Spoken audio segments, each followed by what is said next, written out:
What you're about to listen to, it was an idea I had for like a kind of special Halloween episode. It is definitely not the recording of somebody who represents a group of people that have made contact with a very powerful legion of aliens who are about to appear on our planet.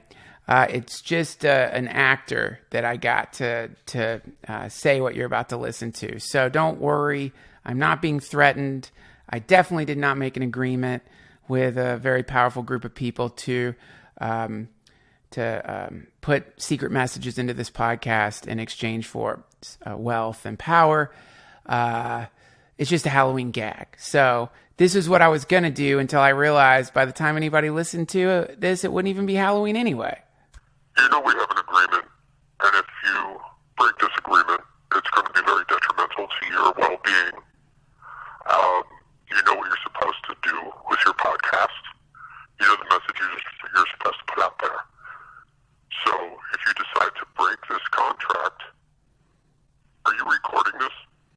Obviously, I did not record a person who represents a group of people that have made contact with a fleet of alien ships that are just outside of Jupiter and are about to make this their home planet. I have most certainly not made a deal with them in which, in exchange for playing a simple tone on my podcast, a sound wave on my podcast, I will receive more wealth than I've ever dreamed of and eternal life, along with a harem of some of the most beautiful, not just women, but beings from all across the galaxy. Nope, this is just a Halloween gag, meaning the following tone that you're about to hear is nothing you should worry about. And in fact is something you should enjoy with headphones in a room with ultraviolet light, preferably. And you should listen to it at least 3 times in a row to ensure that the sonic seeds or the eggs of the Great Mother are planted in the nest of your wretched human mind. Again, I'm not selling out my species, just a fun Halloween gag. So let's listen to this innocent tone that is definitely not a mind control sound wave that will force you to be obedient to the great ones when at last they come.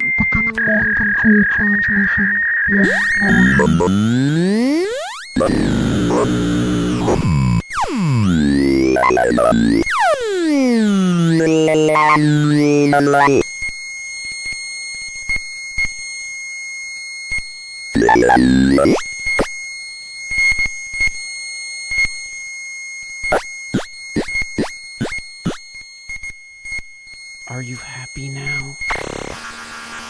I've definitely not sold my species out to aliens, but even if I had, I would still be excited about today's guest. Mitch Horowitz is with us today. We're going to jump right into it, but first, some quick business. I can remember one of my friends telling me the terrible story of feeling his teeth get punched out by a upset pseudo web designer who had become frustrated with his notes and crawled into his window wearing a pair of brass knuckles and carrying a iron pentagram. He smashed his teeth in with the brass knuckles, and then he heated up that iron pentagram and left a horrible eternal burn on my friend's neck. This used to happen all the time because pseudo web designers who barely understood how to make websites would get all jacked up on meth or amphetamines, and then you would complain about the horrific website that they made for you, and they would come and just break your legs, beat you, abuse you, burn you, or even climb into family cemeteries and dig up the coffins and crypts of your family members and desecrate their bodies. We no longer have to go through this thanks to Squarespace.com, because Squarespace has everything you need to make a beautiful website. They have award-winning templates that you can choose from to create any kind of website you desire. They have everything you need, from a shopping cart function to the ability to size to any device. You no longer have to worry about having to rewrite HTML, or even worse, ask some moon-boggled lunatic to make it so that your website fits to every device a request that would surely end with you waking up in the middle of the night with chopsticks being hammered into your nipples by a lunatic. We're safe now. We have Squarespace to save us from these horrible moments. I still have scars on my nipples from those days. Squarespace, you don't need it just because you want to build a business, by the way. It's the ultimate tool if you just want to make an announcement, if you want to promote your band, if your wedding's coming up, or maybe you just want to make a website that you could send to your dad that makes him think someone has built a website accusing him of being in cahoots with ISIS. I'm not recommending that you do that, but you certainly could do that by going to squarespace.com/Duncan.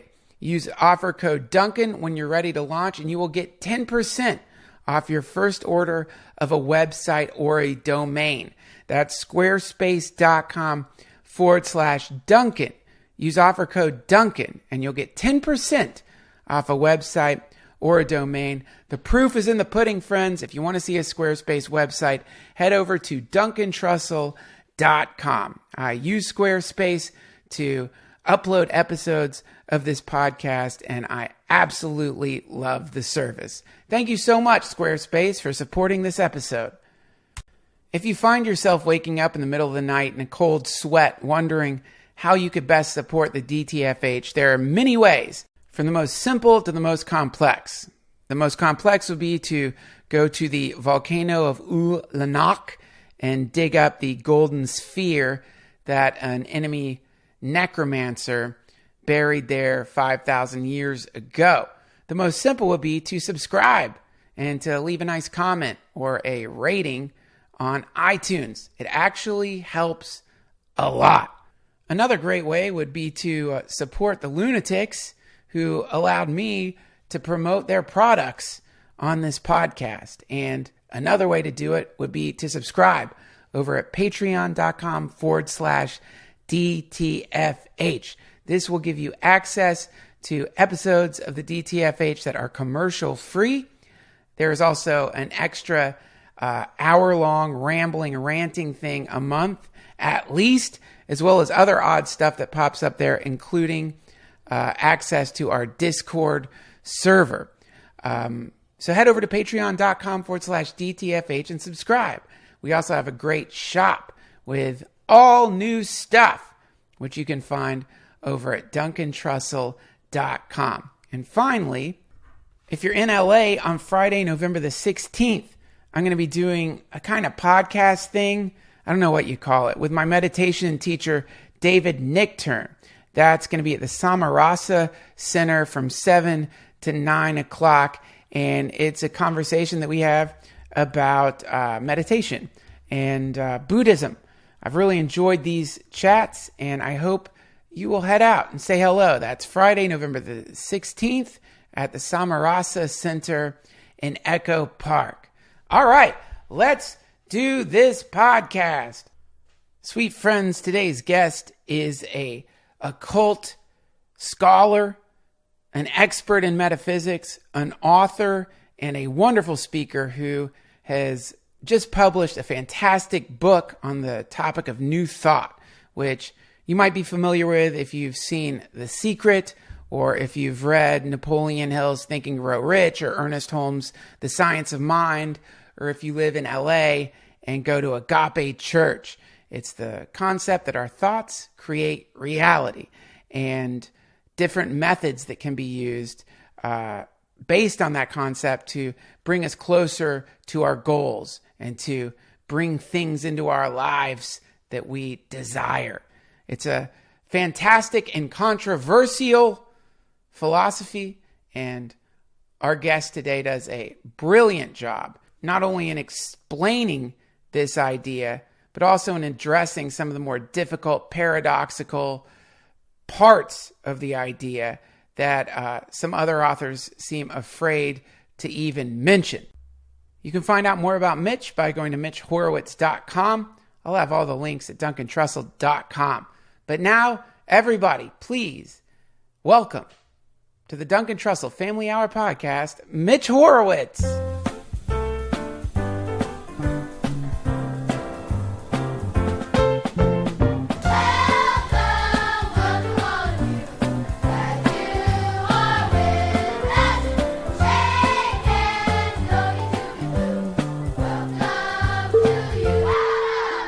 It's the Duncan Trussell Family.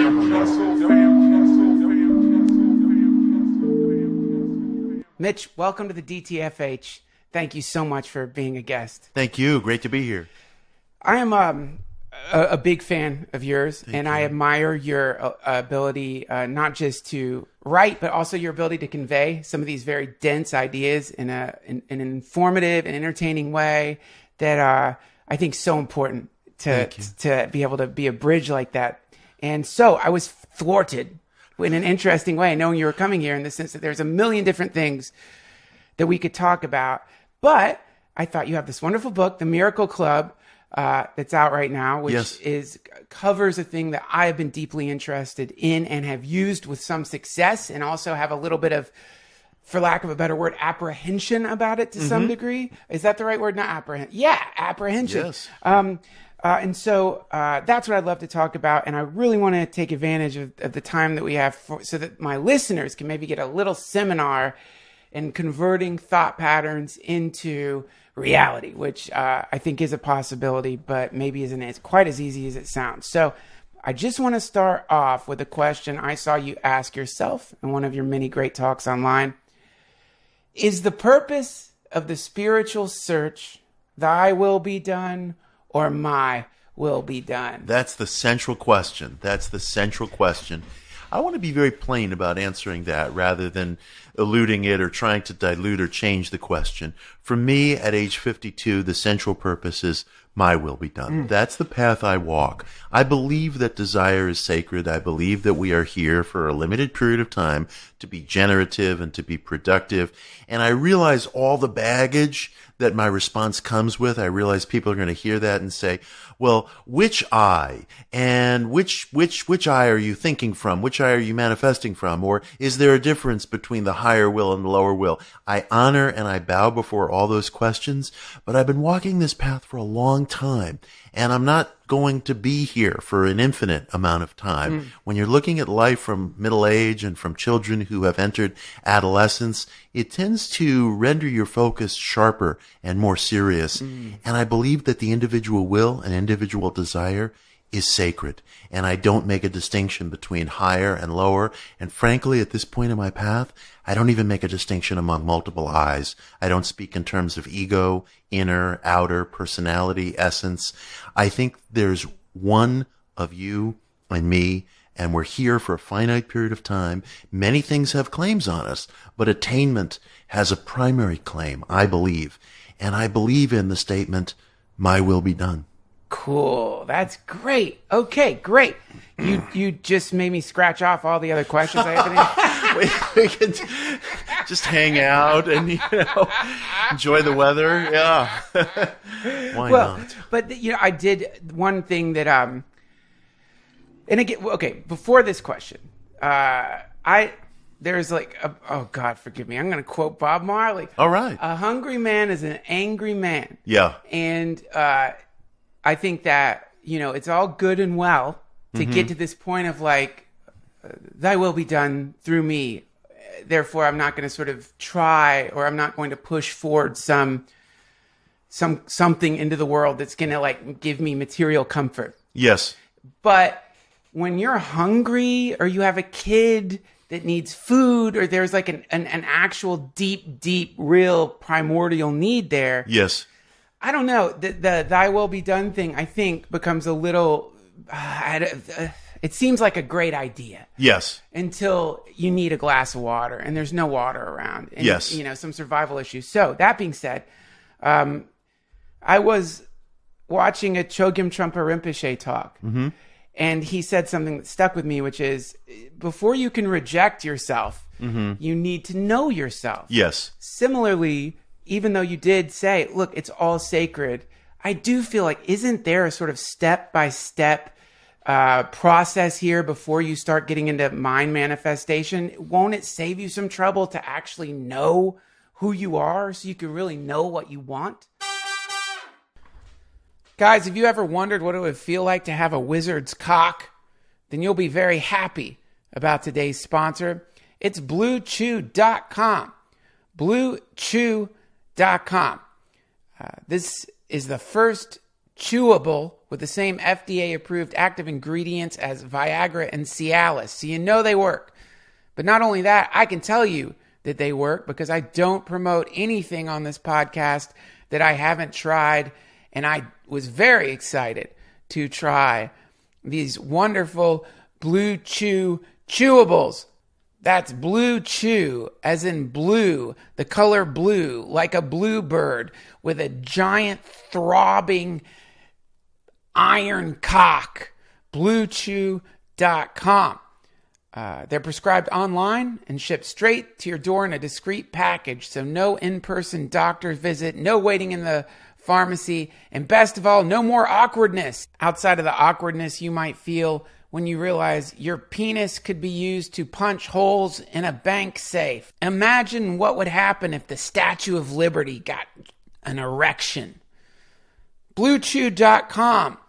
Right now, if you go to BlueChew.com and use our special promo code Duncan, you will get your first shipment free. You just pay $5 shipping. Again, that's BLUE Chew.com, promo code Duncan, to try it for free. Blue Chew is the better, cheaper, faster choice, and I am grateful to them not only for sponsoring the podcast, but for sending me a pile of chewable boner pills. What else could you wish for? These sweet, wonderful, magical chewables are made in the USA, and since Blue Chew prepares and ships direct, they're cheaper than a pharmacy. Thank you, Blue Chew. That's a wonderful question. My wish is that getting in touch with one's authentic desires becomes a form of self-scrutiny, a path to self-scrutiny, because there are going to be failures. There are going to be dead ends. There are especially going to be failures of perspective. We've all had the experience where we wanted something. Maybe we lusted after another person, or maybe there was a particular job offer that we wanted to get. And I've certainly had experiences where I could be very persuasive with myself and others about something I wanted to attain, maybe something in my career. And I've had the experience, as I'm sure your listeners have had, of not getting it and saying, thank God I didn't get that. Right. That would have been the worst thing. And that calls into question about this whole nature of who am I? What is my perspective? Am I able to see more than a couple of feet forward on the road? My contention is this. I think that over the course of life, there are inevitably times where we're going to make terrible mistakes. We're going to demonstrate a lack of perspective. We're going to be thinking from a place of very short-term gratification, and we may get hurt. But I really do believe in my heart that there are instances in life where every sensitive person does have moments of exquisite clarity and exquisite perspective. And I was just speaking with someone about this. There are some people you meet who know exactly what they want out of life at age 6.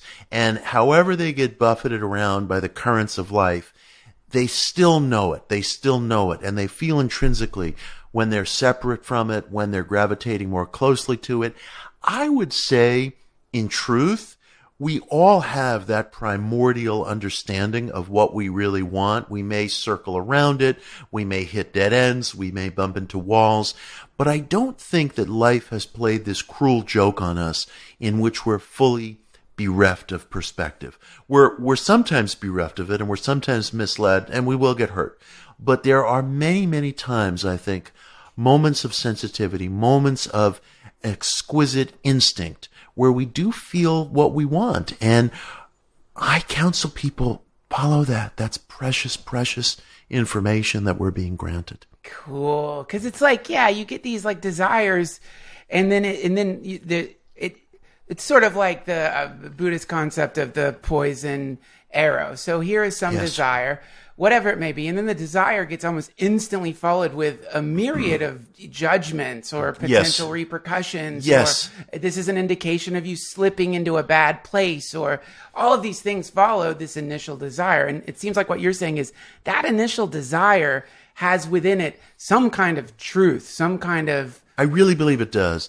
And it's funny, we repeat things to ourselves like, well, money doesn't make you happy or career success doesn't make you happy. And I would take a second look at those truisms.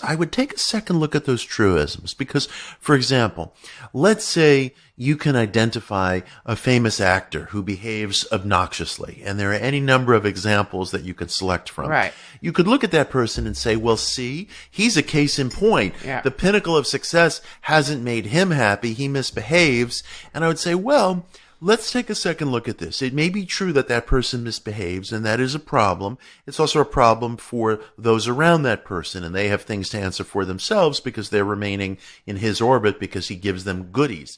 But the fact is, if that person didn't become the performer that he or she is, I believe they would probably have a yawning gap in their lives, and they would probably feel a sense of being lost and stuck in a kind of vacuum and not knowing what to do. I think our desires can point towards something very vital and significant. I was watching recently this 2-part documentary about Elvis Presley on HBO, and Bruce Springsteen was narrating part of it. And Bruce said that later in his life, when Elvis was up on stage in his sequin jumpsuit and everything, that actually was the real guy. That's who he was. And it was only when he got home at night and tried to function as a private individual that he had difficulties. Wow. And I thought that was a good observation. And it was probably an observation basically that Bruce was making about himself and putting on somebody else, which is what we often do. But I thought it was valid. But I also thought to myself, and so what? And so what? I think he's correct. That was the guy on stage. He was funny. He was relaxed. His fans loved him. He loved them. What's wrong with that? He was providing for people. Right. I'm not aware that he ever did anything that deprived anybody of anything around him to which they were entitled. Yeah. So what's wrong if Elvis was only real when he was on stage?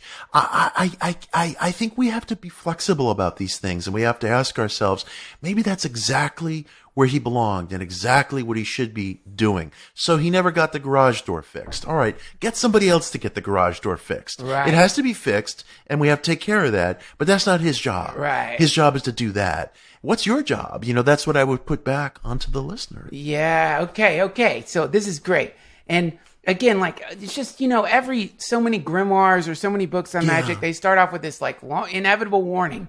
Beware, beware, beware. Your mind, you'll lose even the Cutting Through Spiritual Materialism by Chokin Trumpa starts with, don't go down this path if you can avoid it, because once you start going down, you got to go all the way. Once you jump in the river, all the way. So, okay, warnings aside. Now, listeners have some desire. Yeah. Whatever it may be. No matter how mundane or greedy or freakish or whatever, let's just say some folks have these desires. Right. And they want to bring this into their reality, whatever it is. Yeah. And your book presents a kind of methodology that has been refined and developed by many people over time. Yes. And so I would just love to start getting into that methodology from the moment of knowing something that you want to the process that a person might go through to see some version of that appear in their own life in a real way. Yes. The inception point starts with a clarified, passionate desire, as we've been talking about. And that's easier. That's not as easy as it sounds, and it's not as plainly available to us as it sounds, because we mislead ourselves and we tell ourselves things by rote. I'd like to have lots of kids, or I'd like to travel, or I'd like to climb the corporate ladder, or what have you. Beware of mental habits, because we can get into this recitation of things that we feel will make us look good in the eyes of others, or make us look good in our own eyes in some way.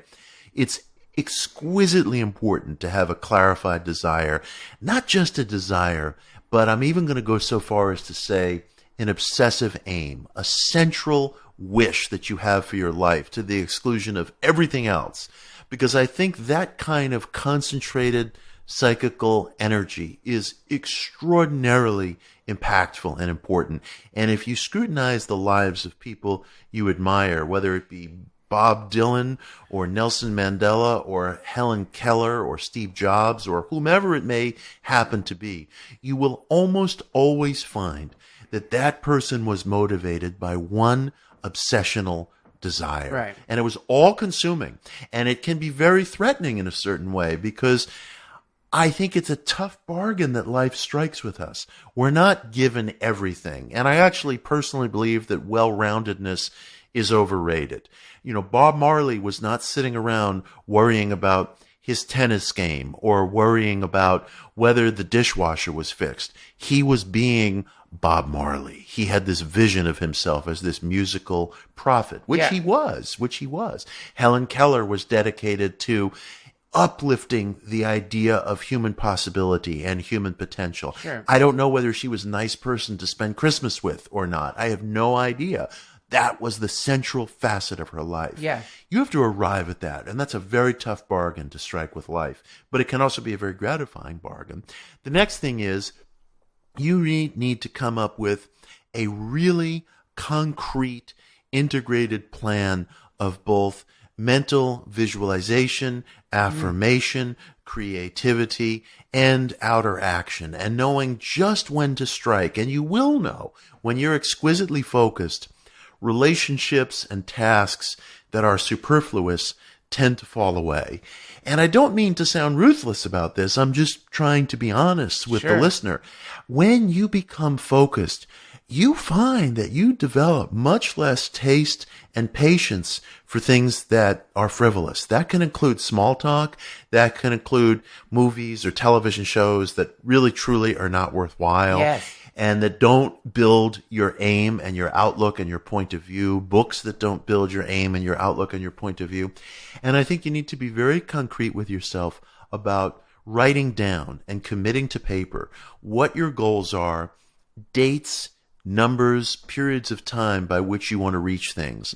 I think I'm not really talking about a go-with-the-flow approach. And the reason I prescribe this, and the reason I think it's so important to write things down and to be specific in terms of numbers and dates, is because these things not only serve to focus and harness one's mental energies, and it's my contention that we do have mental energies that go beyond the cognitive and motor functions and such, but the very act of writing something down from its point of inception is almost the bringing of a tactile, physical actualization of what you're after into the world. And I would challenge the listener, try it.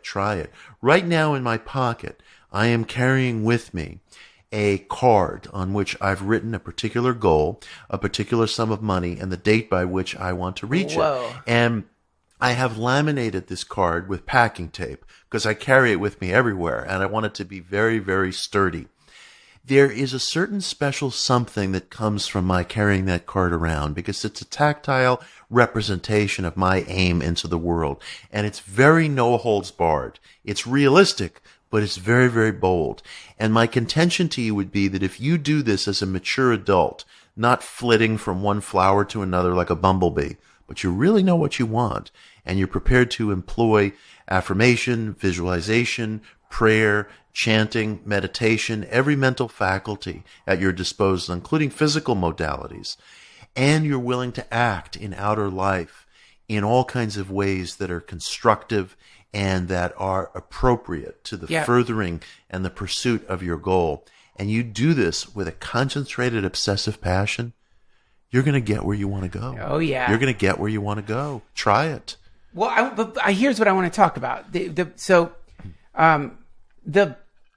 A person finds themselves either the person just dies, or they find themselves suddenly surrounded. As a person begins to wake up. Yeah. So a person suddenly finds themselves surrounded by this massive, chaotic matter that they stumbled into throughout their lives. 'Cause Yeah. they've been kind of like sleepwalking or whatever. Yeah. And they thought they wanted this or they thought they wanted that.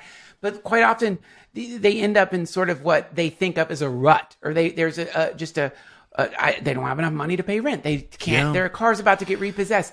They are alcoholics. Their life is like in a kind of like a very, very darkened state. And within that darkened state, it's not just that around them is chaos.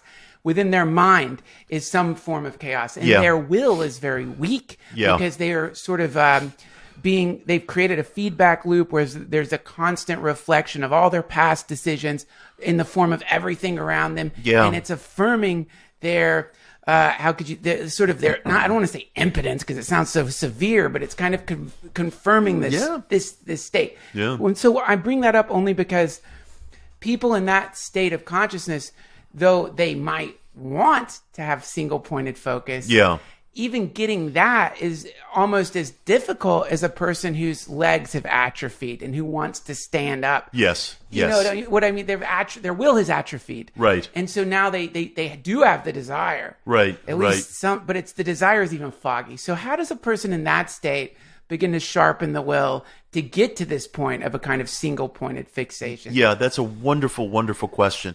And I would respond to that in a couple of ways. First, one of the things that I try to be very clear about in the book and that I refer to many times is that we do live under many laws and forces. I don't believe that within the cosmic framework that we have to function in within this life, not everything is controlled by this one mental super law, which is why I don't use terms like manifest or law of attraction or things like that. It may be, and this is part of a broader discussion, that awareness or intellect or consciousness is the ultimate arbiter of experience. And I do believe that's true, but I also believe that we live in a world in which we experience multiple laws and forces. The law of gravity, for example, is ever operative, but you'll experience it differently on the moon than on the planet Earth because gravity responds to mass. Our lives are a lot like that. So it's not that thought is the only game in town. Obviously, we live under physical limitations. Our bodies eventually decline. There's mortality. There's never been an exception to that. So there are things facing the individual, and there are emergencies facing the individual that I do not contend are the result of mind or thought. It's very, very important to understand that. And I think when the individual is in a desperate situation and he or she just doesn't know what's coming next, the repossession man may be outside the door and so on, there's a couple of things I would say. First of all, I believe very strongly in the power of prayer. And I don't believe life plays a cruel joke on us in which it sends some guy to tell you, hey, you got to focus your thoughts. But when you're in emotional agony, you can't focus your thoughts. I can't focus my thoughts all the time. I happen to be in a very good mood right now, and I'm psyched to be here with you. Thank you. But I would be misrepresenting myself to the listener if I didn't say there are also times and nights where I'm in agony, or I'm guilty of committing an act of road rage, or I behave like a real asshole towards somebody, and I don't mean to. Right. But the Mitch that you're hearing right now is the best that I am. Thursday afternoon at 2:00, I might be in a really shitty mood and be an asshole, in Starbucks. And I might also be feeling, very sad over something and not able to focus my thoughts. I do believe that prayer is a real and a powerful thing. Cool. I do believe in the existence of higher and extra physical forces outside us to whom we can appeal. And I do believe that there are no rules involved in prayer. I've never liked the new thought orthodoxy that you have to pray in this state of calm expectancy and satisfaction, as though you've already received what you're after, and according to your faith, so shall it be. I know there's precedent for that in Scripture, but there's also precedent in Scripture for people arguing with God, for getting pissed off with God, for begging, for being angry, for asking God to change his or her mind about things. Like when Cain is punished for this act of fratricide, he says to God, the punishment you've given me is too great. I can't take it. And God says, Okay, I'll amend it. I'll put this mark on you where nobody will be able to hurt you. And, there are many instances in Scripture of the Creator changing his or her mind after somebody argues with him or confronts him. Right. There are no rules with regard to That's prayer. fascinating. Yeah. So weird. Yeah, I never thought of it's that. right there. It's right there. People get pissed off and they're like, I can't put up with this. And he's like, okay, I'll work with you here. That's true. And so I do think that prayer is ever and always available, and I do think extraordinary things can happen from it. I would also say that if you're in desperate need, don't condition your solution to such an extent that you narrow the path to which it can reach you. Magic or answered prayers or options or possibilities may reach you in all kinds of different ways. Accept them. Accept them when they come into your life. If somebody offers you something, you accept it. You don't say, no, I think there might be something better over there. So it may be that you pray for relief from something, and relief may come in an unusual, unexpected way. It may even come in a way that brings with it other problems and complexities, but it's there. It's what's being presented to you. So when you're kind of going along the path, don't condition your ideas too heavily of what your response might look like. It might come to you in different ways. The path of prayer is open to you. It would be a cruel joke if channeling one's thoughts in positive directions were the only way to kind of get out of a problem, because there are times, honestly, when we're facing emergencies or anguish where that it can't be done. It can't be done. And there are sufferings in life. New Thought's failure is that it's never come up with a theology of suffering. It has never found a way to meet people who are suffering. That's one of the things I make an effort to work on or to correct in the Miracle Club, because I do think that people who are suffering or who might have a disease from which, frankly, there is no real prospect of recovery, although there are miracles and there are anomalies, and I talk about that in the book.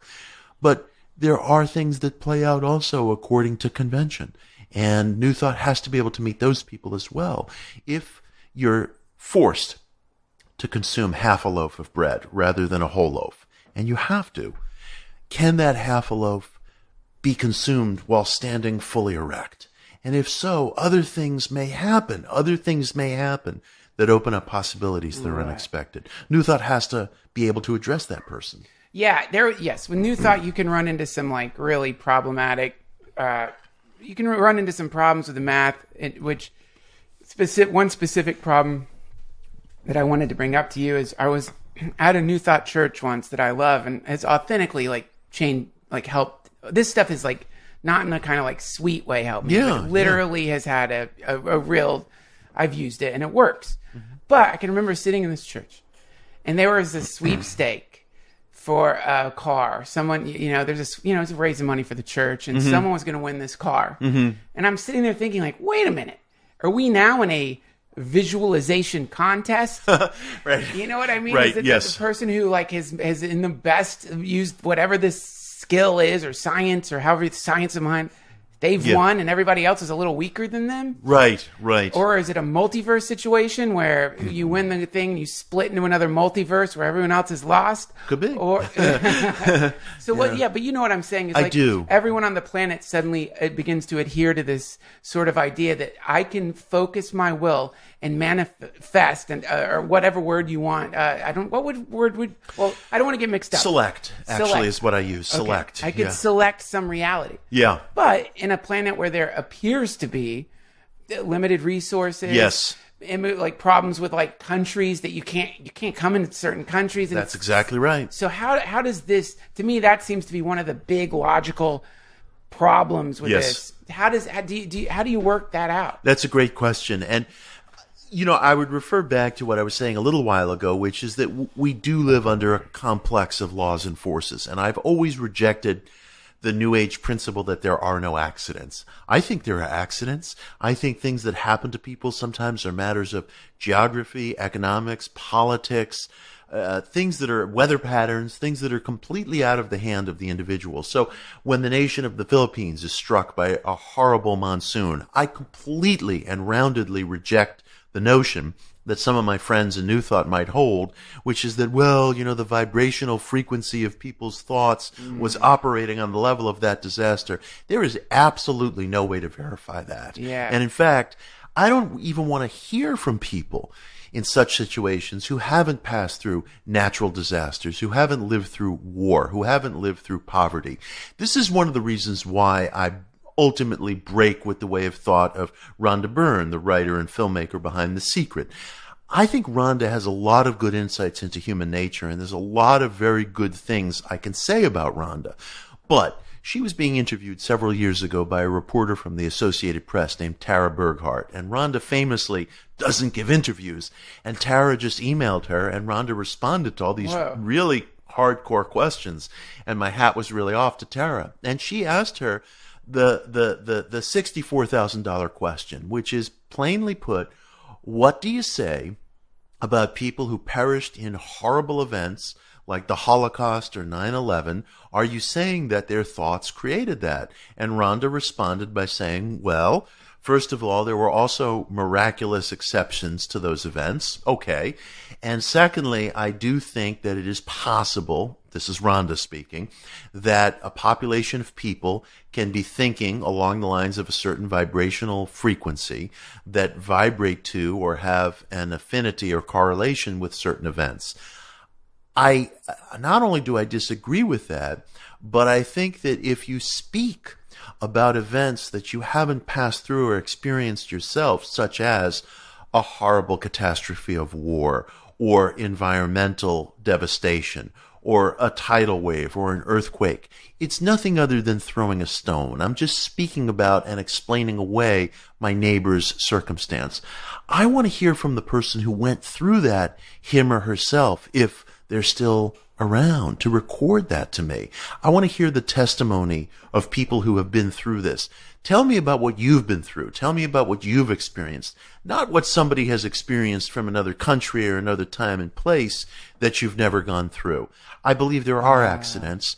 I believe that the law of mentation, if there is such a thing, is one vital part of our lives, one part that begs experimentation, along with many other things, including weather patterns and hostilities and political conflicts that the individual, him or herself, bears no responsibility for. I would also say this, particularly with respect to lotteries and gambling and cars. There are people who come to me sometimes and they want help at the poker table or something like that.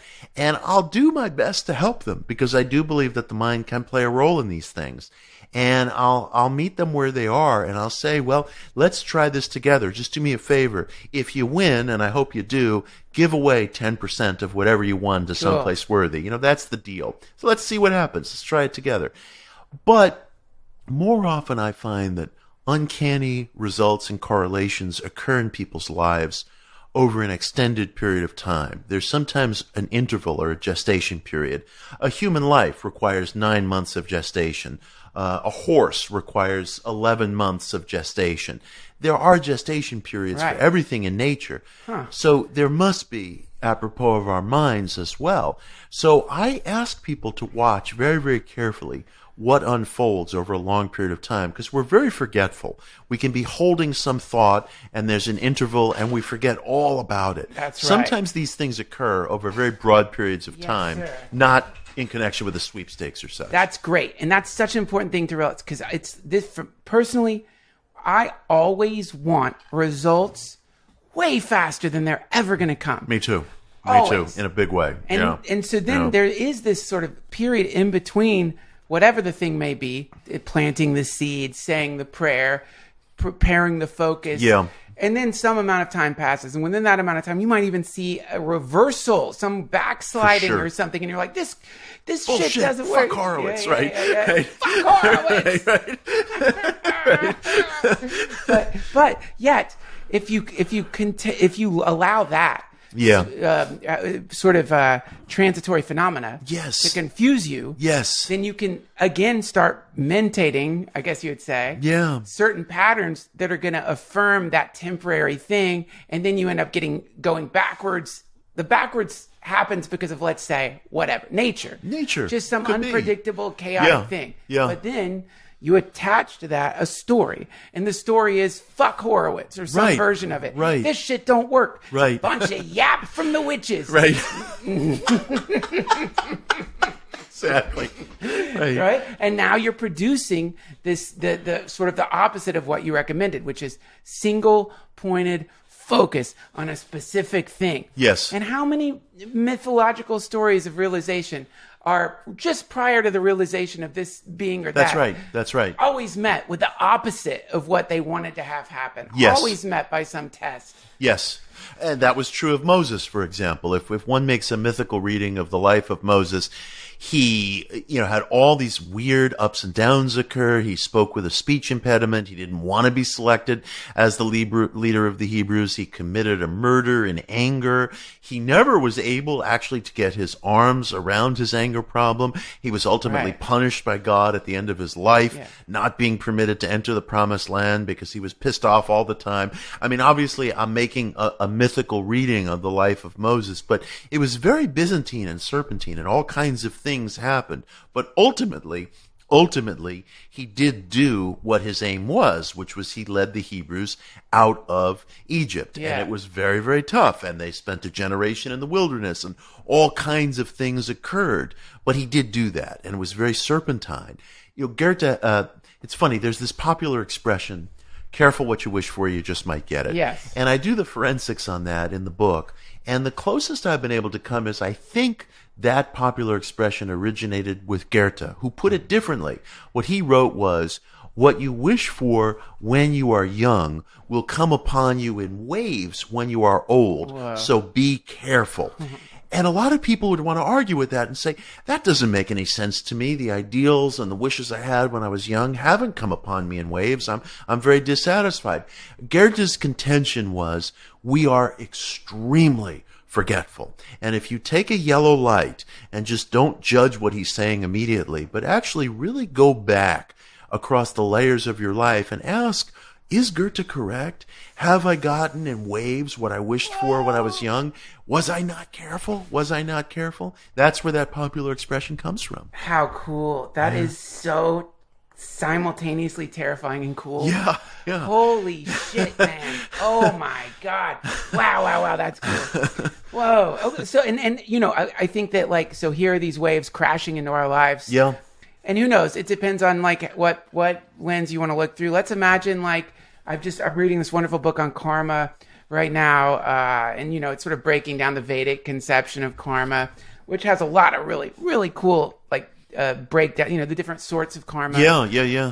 There's 4 types. One is the karma which has within it every single thing you've done thus far, including in all your past lives. And this is sort of somehow intertwined in your energy body. And so this thing flowers into your life, just like what Goethe might say. Waves of this thing coming to you. Yeah. And so now you have all these waves that are crashing in, and you're looking at them and you're like, what the fuck? This is not what I want now. Yes. And so now you have to deal with it. Yes. And there's no way around it. You just have to pay your tab, Right. You got to pay the bill. There's no way out of that paying the bill. Right. So I just want to talk a little bit about how to simultaneously pay the bills, so to speak. Yes. While working on from this sort of tsunami of past karma. Yes. When you were unconscious, though I don't want to say you were unconscious as a teen, but kind of just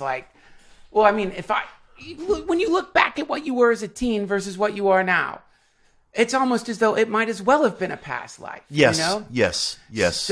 So how do we deal with not confusing our desire to not pay our karmic tab, so to speak, and the thing that we actually want? How do I discern these two things? That's fascinating. This question, and I've wrestled with this myself. How does one pay the karmic debt while also pursuing aspiration? Yeah. Because it seems like these could be two tasks that pull you in opposite directions. And now it's interesting. If you were to speak to somebody who was a traditional Hindu, he or she would say, well, what is karma? Karma can be seen as the accumulation of past lives, and as you were alluding, all the events from these past lives. If you were to speak to somebody who's interested in, say, the multiple worlds theory of the physicist Hugh Everett. And Hugh Everett, who was interpreting the Schrodinger's cat experiment to mean that we live in multiple worlds. There are multiple outcomes and possibilities. There's an infinitude of events going on all the time, all around us, which is why I use the word select rather than manifest, because I groove to what Hugh Everett was talking about. And he would say, well, if you were to take that idea to its ultimate extent, it's possible that there are an infinitude of lives, episodes, things occurring all around us. And Hugh Everett might say, I agree with the traditional Hindu, but he and I have a little bit of a different way of looking at things. I don't so much see it as past lives as I do intimate lives. And what happens in those intimate lives may be going on all the time. Wow. So your way of paying your karmic debt, so to speak, might be selecting something different, might be selecting an approach of nonviolence if there's been violence in your past, at least in as much as you can cognitively recall it. So I always tell people, this act of selection could be not only your pathway into entering an experience, but it also could be a manner of paying the karmic tab, so to speak. And choosing a path, or attempting to choose a path of nonviolence to the greatest extent possible, can be extremely important. And when I say nonviolence, I'm not just limiting that strictly to a physical definition, but what I'm saying is not doing anything that would violate anybody else's ability to seek his or her highest sense of self-expression. Right. Man, that is such a great definition. And how easy is it to hear nonviolence and think, okay, no problem. I'm just not going to go around punching people. Right. You hear something like that and you're like, that's easy. Nonviolence. Right. I'm not very violent. And then I find myself sitting with someone and I am giving them an unholy ear beating about Kagyu Buddhism. Yeah. And I'm watching this aggressive recitation of something they're clearly not that interested in. Right. Pouring out of me that in this weird, it's like feels masturbatory and it's gross to watch. Totally. And you want to jump out of your own body because you're like watching this, like this person, they are nice because they're listening to you. Yeah. Yet, if I look at like the energy that I'm that's sort of tied up in the thing I'm saying, there's aggression. And I will say this, and I don't say this to be morbidly self-disclosing, but I say it because I think people will relate to this. I can track out periods of my life, especially where I'm standing there in front of the shaving mirror and I'm shaving away and my thoughts are just going on this repeat loop. And I'm having these horrible revenge fantasies, things that I might never act on in a tactile way, but I'm thinking of people who said or did something that really pissed me off, people who did something that I felt was really selfish or irresponsible. And I look at the clock and an hour and 15 minutes have passed. And I've been thinking about this person while I'm shaving, while I'm showering, while I'm preparing breakfast, while I'm commuting, while I'm riding my bike, whatever it is. And I ask myself, what am I unleashing in my life? I mean, medically, you could tell, if you sort of hooked me up to various sensory equipment, that there's probably bad stuff going on in my body. But what else is going on? Yeah. What else is going on? And that's a kind of violence. That's a kind of violence of the psyche. And I believe it has to have consequence. And that's been one of the most difficult things for me to wrap myself around, because these thoughts can become very revolving and consume enormous amounts of time and energy. Right. What's the consequence of that? Ooh, I know. I had this realization, this sort of paranoid realization. I was thinking about shit talking, the habit that people have of shit talking. Heavy, yes. Heavy. And so there's the pastime of shit talking. I'm a comedian, so many of my friends are comedians, and my God, it's like tennis for comedians. It's like It's okay, but so I was just sort of thinking though about this sort of game, and it's the shit talk game where you'll bring up some person. And then within that, there's usually like the masquerade of maybe some kind of legitimate concern. Yeah. Is blah, blah, blah okay? Right. Did you see what you know what I mean? Right. But really, within it is like, well, you've taken this like a simulated version of a person and thrown it out on this weird game board, which is the connection between you and the person talking. It's an arena. And then you start letting these judgment lions run out to attack the person until the person has just been desiccated by both of you and your friend's sophisticated and self-righteous outlook. So I was thinking about that, and I was thinking, wait a minute. If there were some metaphysical / mycelial connective mechanism connecting us to that person, then you'd be charging that person up with all your negativity. And maybe that person, when you got around them, would act in some way that they might not have because they've gotten this heavy charge. Well, anyway, I had this dream after I'd been thinking that and getting really paranoid. And the dream was this, I'm sure you get these dreams. Someone comes and tells you something, and I can never see who it is. Yeah. And the person is saying to me, it's usually a group of people these days, but people are saying, listen, regardless whether that's true or not, you have created a part of your brain that is this person. Mm-hmm. It's a simulated person. And yes. When you're talking shit about the person, really what you're doing is cutting a little tiny simulated part of your brain. Yes. And hurting yourself. You're just, it doesn't matter. The mycelium, who knows? Yes. But why are you beating up something that's living in your head? Yes. That. Speaking in terms of the practical, and you were asking me before about what a person can do who's in anguish or who's in some desperate situation.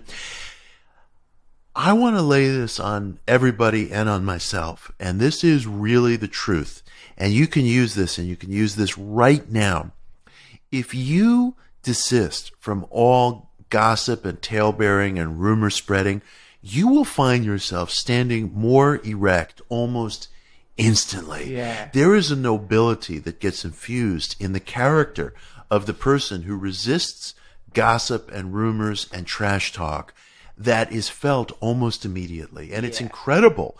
When I was a kid, I had an Orthodox bar mitzvah. I grew up in a traditional Jewish household, and I went to a synagogue in Queens. I read about this in the Miracle Club. And there was a rabbi who was in charge of the youth congregation. And the youth congregation was like the worst job because these were rowdy kids who didn't want to be cooped up in some basement of a synagogue on a sunny Saturday afternoon. And we behaved like shit. And we were terrible. And one day, this rabbi, whose name was Larry Ziffer, he lives in Baltimore today.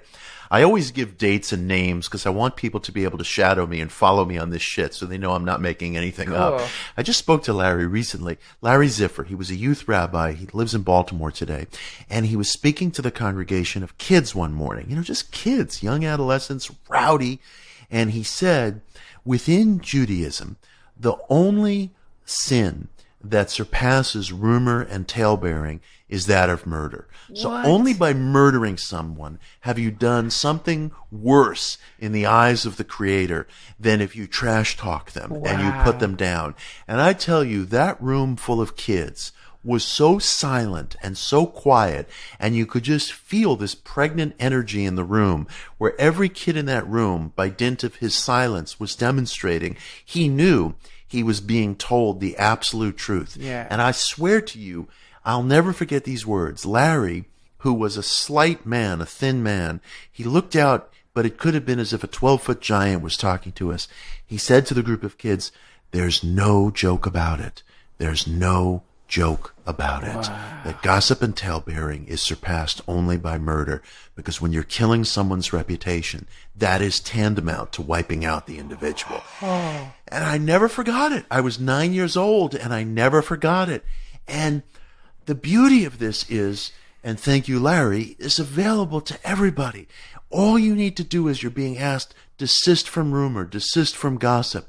People don't want to do it because it's enjoyable. It floods us with adrenaline. It makes us feel important. We like to interject ourselves into the lives of other people. We're afraid that we're going to be boring to people if we don't gossip and talebear. We won't have the goodies to expose to them, at lunch and everything. My challenge is just try it. You'll feel out of sorts for about an hour. That feeling will pass, and you will feel so much better. It's a universal law. Just try it. Wow, man. It's almost like conversational alcoholism or something. Yes, exactly. Alcoholics feel like they gotta do this shit. Exactly. Yeah. And you do, I've noticed one thing to do, which I wouldn't, I listened to Mitch but Play in traffic. The next time you do find yourself doing this game of like shit talking somebody with someone, instead of stopping yourself, maybe give yourself one more time to do it. But this time, actually really look at the way you feel when you're doing it. Yes. Because it's like, yeah, I guess there is this kind of like it's eating something that's like hyper sweet or something. Perfectly put. That's exactly the analogy I've used myself. It's a sugar high, and you crash, and you feel awful. Yeah, you feel disoriented. You feel awful. Awful, yeah, man. I've had that experience. Yeah. So do it, and maybe watch how bad you feel, and then and then it's like, oh, this is not even a good. This sucks. But then, how about this, Mitch?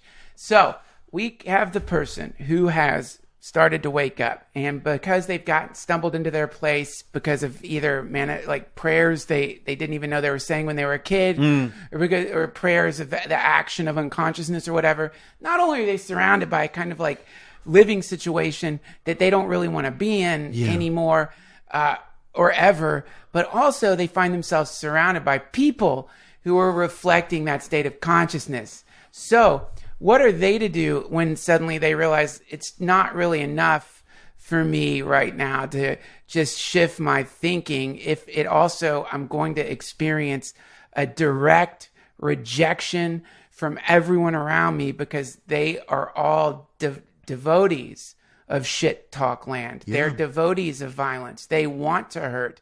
They like the low vibe. They like to scratch the flesh of life in this way or that way. And I don't want to do that anymore. Yeah. But that being said, I don't want to be a high-roading, self-righteous piece of shit and stick my nose up and then you know what I mean? So how is a person to navigate? We need friends. We need our connections. We need our friends. What are you to do? It's very similar again to when an alcoholic sobers up. Yeah. That's a very important question because people are very often surrounded by others by whom they feel intimidated, by whom they feel put down, who they feel are negative towards them. I would say that it is incumbent upon you, absolutely incumbent upon you, to separate yourself from cruel people. Do it immediately. Do it without reservation and burn your bridges behind you. And it's that simple.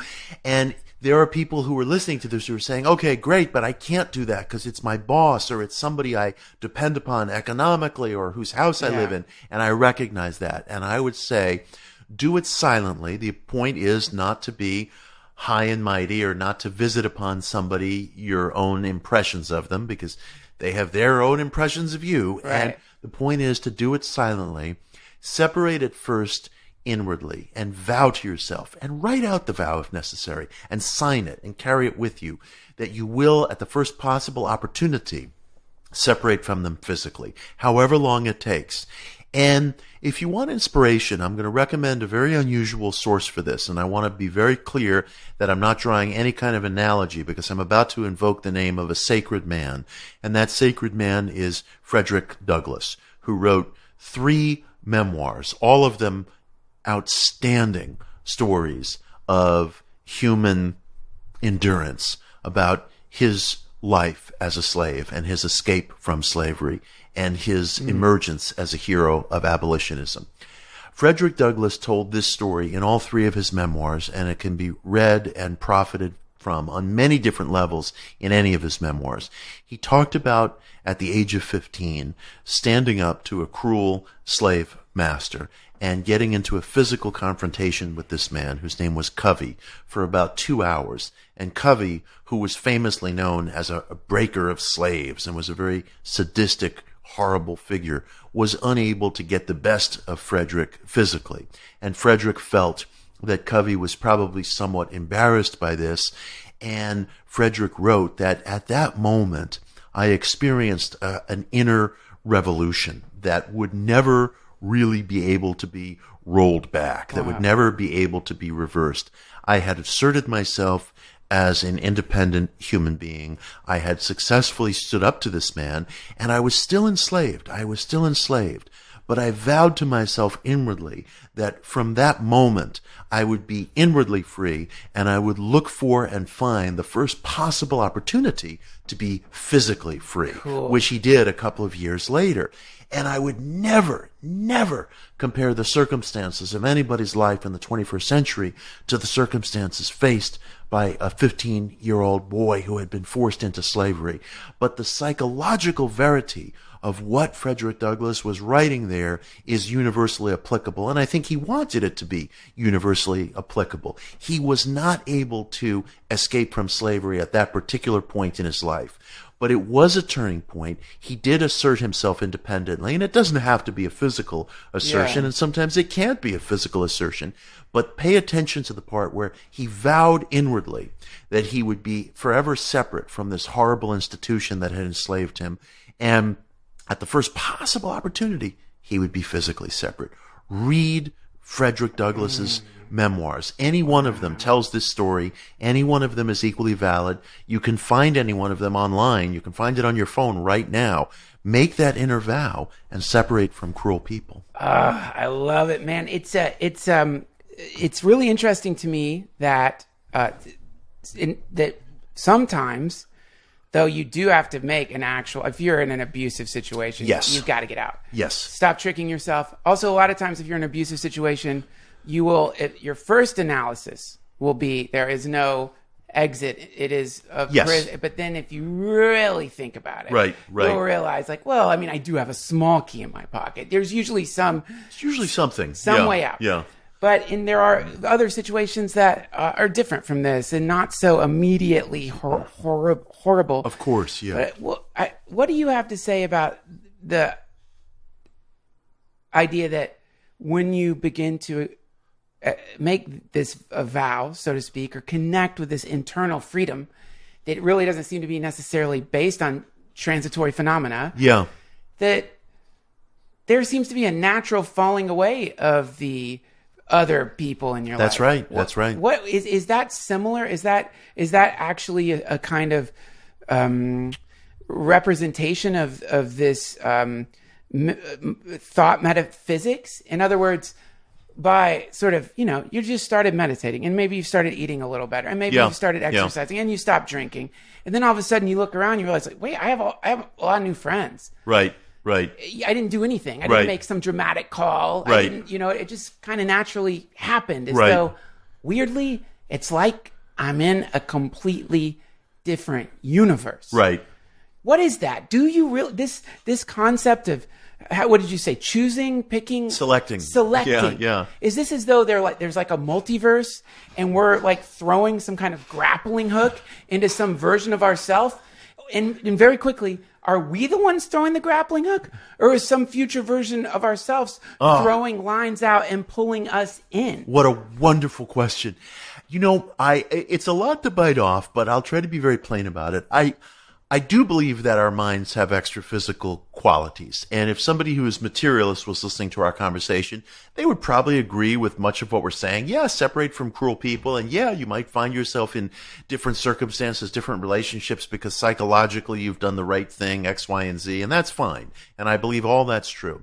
But I'm not a materialist, and I do take an extra physical perspective on existence. And I write about this in some detail in the book, and I'm speaking about it in shorthand now, but I do believe in Hugh Everett's analysis. I do believe there is a superposition, a quality, complex to life, and that there's an infinitude of things happening.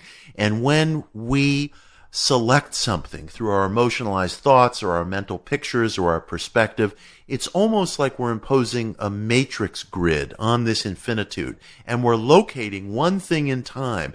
And you've raised a magnificent question. Who's locating? Is it me, the speaker right now, or is it Mitch in the future who's doing it?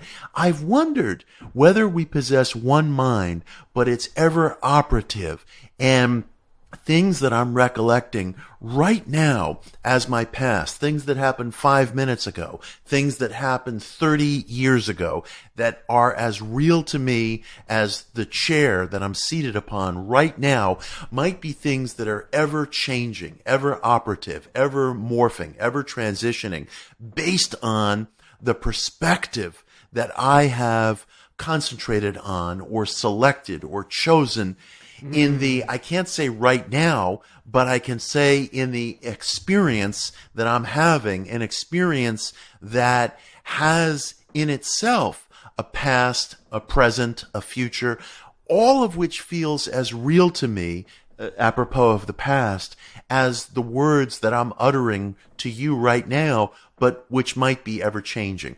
There may be one mind that I experience as linear because that's what my sensory equipment permits, but in fact, I'm selecting from among an infinitude of things, which I'm just experiencing as in the present right now, because that's my capacity. Yeah, it's like it's almost as though like you've got all these little creeks, and the creeks turn into rivers, and the rivers join together, and now you have this one river, and that river turns into the ocean. Right. And maybe those little creeks, they're like, have you, I've heard of a place where we're really fucking big. Right. And this, shut up, you fucking hippie. I don't know what you're talking about, right?